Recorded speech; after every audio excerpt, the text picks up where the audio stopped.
The photograph is small, no larger than a man's palm. Its edges are worn, softened by time, or by hands that held it too often.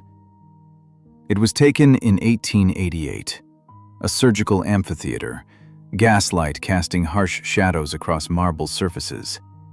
In the center, a man bent over an operating table. His posture is perfect, professional, confident. The scalpel gleams in his steady hand. But look closer at his eyes. They are closed, completely closed, not squinting, not partially shut, sealed as if in deepest sleep. The patient beneath his blade is himself. London, 1888. The air thick with coal smoke and carbolic acid.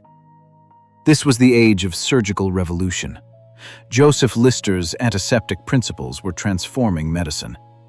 But death still lurked in every incision. The operating theaters of St. Bartholomew's Hospital reeked of chloroform and fear. Surgeons worked by gaslight, their instruments crude by modern standards, yet surprisingly effective in skilled hands. The Royal College of Surgeons had just established new standards for anatomical knowledge. Every surgeon was expected to know the human body intimately, completely.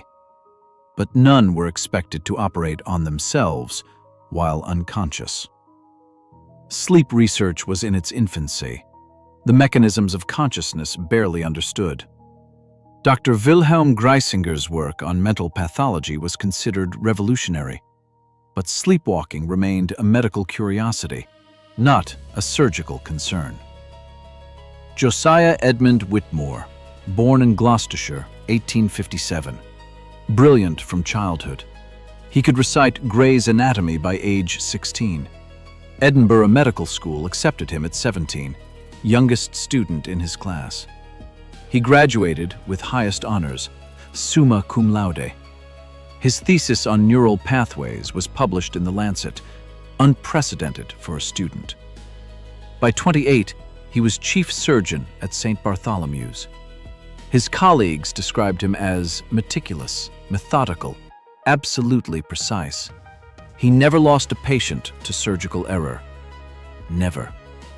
His hands were remarkably steady, even after 18-hour procedures. But Josiah had a peculiarity.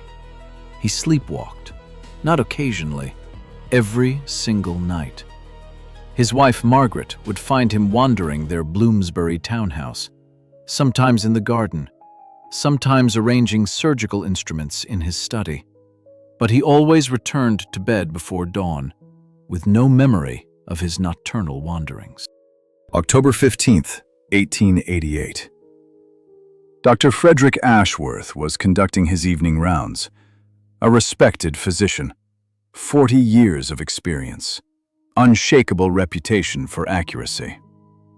He entered the surgical wing at midnight. The corridors were empty, silent except for distant groaning from the charity ward. But light spilled from operating theater 3. Ashworth approached cautiously. The door was slightly ajar. He peered inside and froze. Josiah Whitmore stood at the operating table, fully dressed in surgical attire, his instruments laid out with mathematical precision. He was making an incision in his own left forearm. The cut was clean, professional, 3 inches long, perfectly parallel to the radial artery. But Josiah's eyes were closed, his breathing deep and regular, the breathing of profound sleep. Ashworth watched in horror as Whitmore exposed the median nerve, used forceps to isolate it, examined it with a magnifying glass, then began suturing the incision, each stitch perfect, evenly spaced, the work of a master surgeon. Ashworth burst through the door. "Josiah!" he shouted. Whitmore didn't respond, didn't even flinch. He continued suturing. Ashworth grabbed his shoulder, shook him vigorously. Josiah's eyes snapped open. He looked around in confusion, at the instruments, at his bandaged arm, at the blood on his hands. "Frederick," he whispered. "What happened?" He had no memory of the procedure, none at all.